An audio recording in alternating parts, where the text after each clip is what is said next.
What links Community's Shirley Bennett, doting mother of 3 and model student, to classic sci-fi cinema, 50s era far-right movements, and InfoWars? Well, that'd be the episode Regional Holiday Music, and this song. Happy birthday, Jesus! Cut the cake now, cut the cake, my lord! This is my one musical scene, and if you don't know what that is, certified cool guy Nando V Movies has put together another one of his annual collaborative playlists. And since his last one pretty much launched this channel, I fancied another bite of the apple. This time around, everyone's talking about music and how it elevates the scene it scores. I'm joining in, and I've picked Shirley's song, Happy Birthday Jesus, but I don't just want to talk about how the music elevates the scene. The music largely is the scene after all. No, I also want to argue that this song, this scene, is essential to understanding the episode as a whole. Using this one musical scene as the key then, this video is going to try and pull together all the different elements of regional holiday music. Its narrative, its satire, its songs, the references it's making to other media, and use these elements to establish just what the episode's trying to say about Christmas. Now, you might be thinking, sure, cool song, but this is just a joke. Surely there's no real substance to dig up here. Why make this video? Well, if that's you, welcome to the channel. Here on Pillar of Garbage, no detail is too small, no gag too throwaway to analyze relentlessly. That being said, I really do think Shirley's song is the key to unlocking this episode's overarching meaning. If you've not seen the episode, the general idea is that Greendale's Glee Club, who were a shoo-in for regionals, died in a mysterious bus crash, so now the show's main characters, the study group, the Greendale 7, are approached by the Glee coach Mr. Rad to fill in, and to help him put on the Christmas pageant.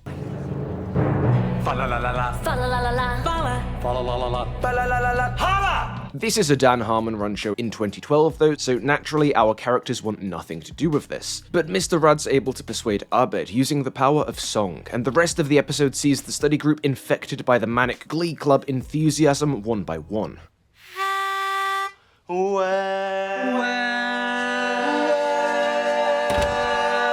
If this premise sounds kinda familiar, it's because, in true Community fashion, the episode's drawing pretty heavily on an intertext. In this case, Invasion of the Body-Snatchers, the oft-remade sci-fi film about a quiet invasion on American soil by hostile infiltrators, who replace citizens with emotionless replicas, the so-called pod people. We will come back to this, but returning to regional holiday music, the highlights of this episode are its musical numbers. Aside from Britta and Annie, who are largely converted off-screen, each character's persuaded to do the pageant over the course of a show-stopping musical performance, some of which kinda slap.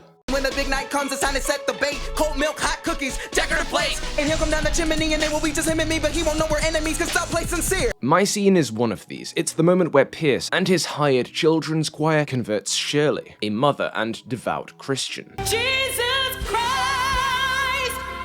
Christ is Lord!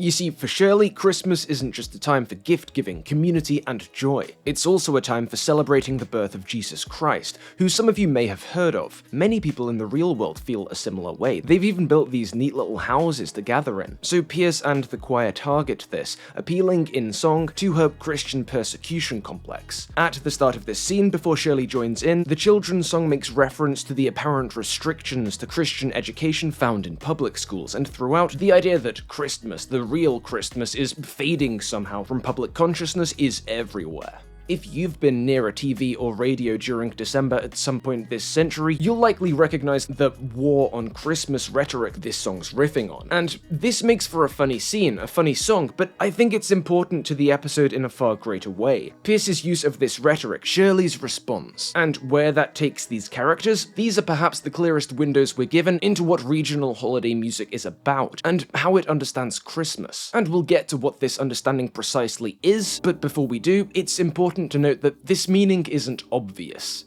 At a glance, regional holiday music isn't much more than pastiche. Highly entertaining, highly musical, but pastiche all the same. The elements comprising this pastiche, the songs, the musical style, the references, and so on, don't seem to come together to say anything in particular. For instance, the allusions the episode makes to Invasion of the Body-Snatchers. These are allusions. It isn't coincidental. It goes beyond the similar premise. There's even a direct visual reference to the closing shot of the 1978 remake. Why is Community doing this? Or more to the point, is there an effect of doing this? Is it just for a quick visual gag, is anything real signified? What's the point of all these songs, the plot about a tyrannical Glee Club, and the presence of these body snatchers references? Well, let's go back to my one musical scene. To get Shirley on board with the pageant, the so-called War on Christmas is all but explicitly invoked. Feels like a very special birthday, but whose name should be written on the cake? We asked our public school to give the answer, but they could only teach us not to pray. That's what they do. It's immediately successful, but if we take a step back, the pageant, Mr. Rad, Glee, these forces aren't interested in Christmas, not really. Mr. Rad isn't satisfied with Christmas being Christmas, a time for friendship, family, and connection. It has to be the pageant. It has to be Glee.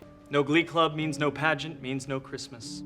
The Glee mind virus in regional holiday music, then, results in a set of hosts only able to conceptualize Christmas through this lens. The pageant, the pomp, the crowd, the lights. With Glee, Christmas isn't Christmas. It's merely the opportunity to use the trappings of Christmas to reach more people and command more attention. It's the appropriation of Christmas for selfish ends. It's Christmas as marketing technique. This invasive force of self-interested appropriation, of cynical Christmas marketing, is visible on a metatextual level too. Every time these characters talk or sing about Glee Club, they're talking about a brand, an IP. Sure, the term Glee Club predates the TV show, but to use this term as heavily and cynically as Community did, back when Glee was still on the air, gobbling up the ratings, is to implicitly invoke the show, and to gesture, however sarcastically, to the sort of cross-promotion common in broadcast media like this. And when you begin to understand Community's Glee in this way, as cynical, seasonal marketing, as the corporate infiltration of meaning, the rest of the episode takes on new significance. Annie's song pretty obviously reflects female hypersexualization, the absolute oldest trick in the marketer's book, but more specifically, it's maybe riffing on the infantilizing sexualization that's weirdly common in Christmas media. Won't you be my daddy? I'm a silly Christmas baby. Been an awful good girl, Santa baby. The way Pierce is attracted to the Glee side is such a transparent marketing ploy that it's lampshaded by the episode itself.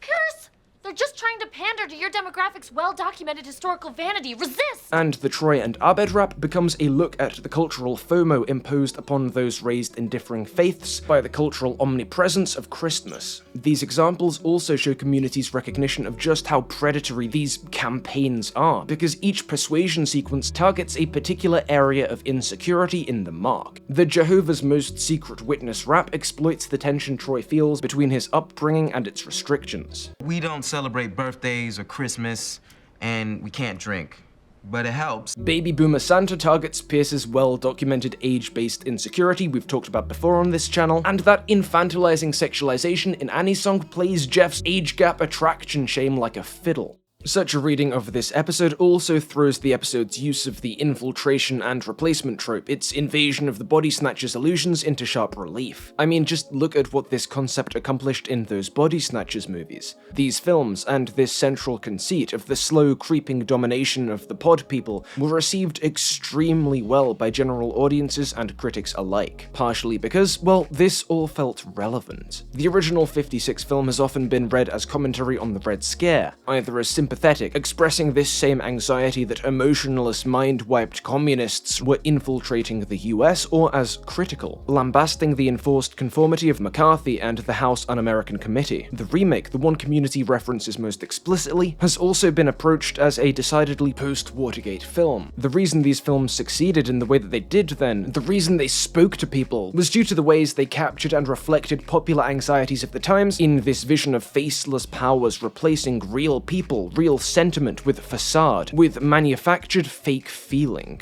With the Red Scare, it suggests red-blooded American capitalists were being replaced by brainwashed emotionless pinkos. Those against McCarthyism saw real, free-thinking people subsumed by the strictly conservative dominant culture of the time. Fast forward to the post-Nixon remake, and the worry is of trustworthy public figures and politicians being swapped out for corrupt, self-interested grifters with no integrity. The common thread in responses to these stories of secret conversion, of pod people infiltration schemes, seems to be rooted in anxiety over vast cultural, political, or economic forces replacing authentic being with artificial being and unnatural, altered emotions. Flipping back to Community, that's exactly what we see throughout this episode. Only here, the faceless power altering our characters isn't aliens or communists or McCarthyism or even corruption, it's Glee. Or rather, it's what Glee stands for, the corporate hijacking of holiday sentiment via exploitative marketing. And if this is what Glee stands for here, if these song scenes show Christmas being hijacked by the media for their own purposes, then Shirley's song, My One Musical Scene, shows a very specific example of this dynamic, the weaponization of Christian insecurity we tend to call the war on Christmas. The roots of the modern war on Christmas can be traced back to a few different places. For one, the far-right John Birch Society in 1959 came up with the idea of the so-called Assault on Christmas, which was held to be a sinister UN psyop. I'm not joking. I know that sounds like a meme from some dark, twisted corner of Reddit, something corn syrup, but this vintage reactionary rhetoric really did help to popularize the notion that Christmas, American Christian Christmas, was under attack. Looking even further back, Candida Moss has argued that the notion of constant persecution is, in some ways, intrinsic to Christianity itself. The war on Christmas was truly born in 2004, though. A Bill O'Reilly segment, Christmas Under Siege, beamed the notion directly into the slushy brains of millions of Fox viewers. The mayor of New York City had put up a holiday tree, and some department stores had adjusted their greeting policies. Naturally, such non-issues were blown up into signs of some impending liberal, secular apocalypse, with one conservative commentator labeling such occurrences as, hate crimes against Christianity. 10 years ago, when this episode of Community first aired, and hell, even today, the war on Christmas was and is little more than a shared sense of outrage, toggled on and off seasonally by right-wing media figures and their largely evangelical viewership. A Politico article called The War on Christmas an all-American staple of the 24-hour news cycle, a gift to busy news producers trying to fill the airwaves. It's a drum, beaten by the evangelical right to generate propaganda. You gotta fight back against the liberals, or they'll lock you up for doing a Christmas. But also to generate money. The Christmas market is huge. Per History.com, estimates vary, but US consumers are now estimated to spend more than $655 billion annually in holiday-related purchases. $1.3 billion on Christmas trees alone. And after all, what better way to advertise your products than to convince a sizable portion of the consumer base that to buy them is to defend Christmas, and that not buying them makes the consumer complicit in the systematic destruction of their way of life. Thus, Christian fragility is monetized. And this trend of corporate marketing, stoking the Christian persecution complex, driving sales by appealing to that fear of secular armies trying to destroy Christmas? Through this scene, through this song, we see that's a key aspect of Community's corporate Christmas body snatchers, along with boomer exceptionalism and hypersexualization. Because Shirley's song, its embrace of war on Christmas rhetoric, is the result of Glee-driven astroturfing on Pierce's part, preying specifically on Shirley's fears and insecurities. The result isn't genuine feeling, genuine sentiment on her part, and we can see this by looking to Community's previous Christmas episodes. Season 1's comparative religion, in fact, focuses largely on Shirley overcoming the very anxieties Pierce reignites here. Holiday. Despite personally holding Christmas to be most important from a religious standpoint, Shirley's also able to accept the importance of the holiday period and Christmas itself in secular culture, and indeed to those of different faiths. Seemingly, that disappears here. Shirley backslides. And that, I think, is the final part of the puzzle. Community isn't just thinking about marketing, about corporate appropriation of Christmas with this episode. It's thinking about the unique balance of power and fragility Christmas holds. Invoking Christmas in this selfish way, in the way Pierce or Fox does, only creates outrage at the cost of Christmas itself. The holiday ceases to be a time for families and communities to gather peacefully, or even to be a commemoration of the birth of a peaceful, socially minded revolutionary some 2,000 years ago. No, it becomes a symbol of outrage, fear, and consumerism. This song, then, my one musical scene, reveals Community speaking to the danger of this cycle of inflammatory war on Christmas rhetoric, the propagandistic and profiteering power of the narrative spread by your Fox News, your Bill O'Reillys, your Alex Joneses. By banging that drum, either for conservative culture war reasons, or perhaps more commonly as an advertising ploy, tolerance is drowned out, Christian fragility is monetized, and any real meaning whatsoever to Christmas, religious or otherwise, fades into the background. The left doesn't announce that its agenda is to between thoroughly then secularize and American Christmas and Day. European society. But regional holiday music's vision of Christmas isn't all bleakness, profiteering, and culture warring. In keeping with Community's Christmas special the previous year, there is a vision of real meaning here too. Abed realizes what Mr. Rudd is doing and sabotages the pageant by getting Britta to sing her Christmas song. I got a Christmas time for me. I got a Christmas time for a treat. No! In this moment, we see genuine sentiment come into conflict with the slick corporate marketer's Christmas of the pageant. And more to the point, our characters see this too. Get off the stage and never sing again! You are the worst! Hey!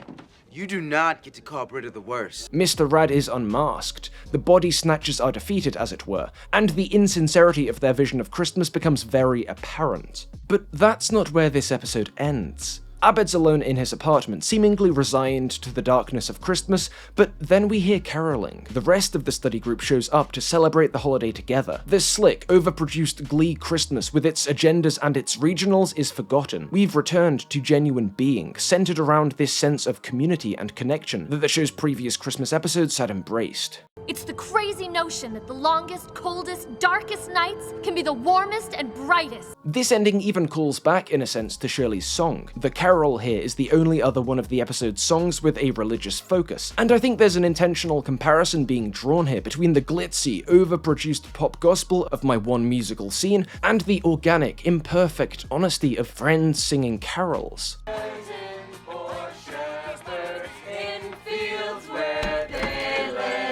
This episode, then, while critical of the capitalist conservative weaponization and monetization of the Christian Christmas, doesn't reject this religious side. Its ending, in fact, skews a whole lot closer to the biblical Christmas than the corporate sheen of Happy Birthday Jesus, the Glee infection, and the pageant ever did. An essential part of this holiday is the religious aspect, and it probably always will be. It isn't under some existential threat, regardless of what Macy's greeting staff are instructed to say. The bigger threat comes from Mr. Rat, from Bill O'Reilly, from conservative culture warriors and opportunistic marketers trying to convince you that you can save Christmas from the liberals so long as you buy their shirt. In summation, this episode is a puzzle, but Shirley's song is in some ways the picture on the box. It's all you need to start putting the pieces together, and when you do, Glee reveals itself as symbolizing the appropriation of genuine meaning for selfish ends, be that commercial or propagandistic. This episode, this scene, this song challenges the viewer to look at Christmas and its role in our culture through a lens critical, or at least aware, of this appropriation. So that's my one musical scene. Now I know what you're thinking, gee pillar of garbage, that's cool and all, but if you were going to analyze a music scene from Community, why didn't you look at, the one which gave your channel its name? Why didn't you pick that one? I heard the sound. It was pillar of garbage. Moonlight, bleeding glass and healing needles, amputated hearts are never whole. It probably would have been simpler, and this video would have taken way less effort. And let me just respond to that by saying, yeah, you're right. Shame I didn't even think of that until like 3 minutes ago, after having already written this entire script. Oh well, thanks for watching anyway. Drop a like or I'll have you transferred to City College. There's links to some of my sources in the description, and if you're new here, hey, maybe give the rest of the channel a look. It's kind of a canvas, where I vomit random analyses of disparate facets of pop culture a few times a week. We've talked about Community a few times before, and there's more of that on the way. Stuff on individual characters and episodes, for instance, and I'm even toying with the idea of a video series breaking down the first episode of each season in depth. So let me know if you'd like to see that. I've also linked the rest of Nando's One Musical Scene playlist below. If you're coming here from my channel, check that out. It's sure to be chock full of straight bangers. Oh, and while you're here, Patreon. I got a Patreon. It's good. And I want to thank all of my current patrons on screen now, especially Kevin Douglas and Ian Fifield. Subbing to this channel's not the hardest thing, it's true. Cause when someone makes banger content, there ain't nothing else to do. Subbing to pillar of garbage, subbing to POG.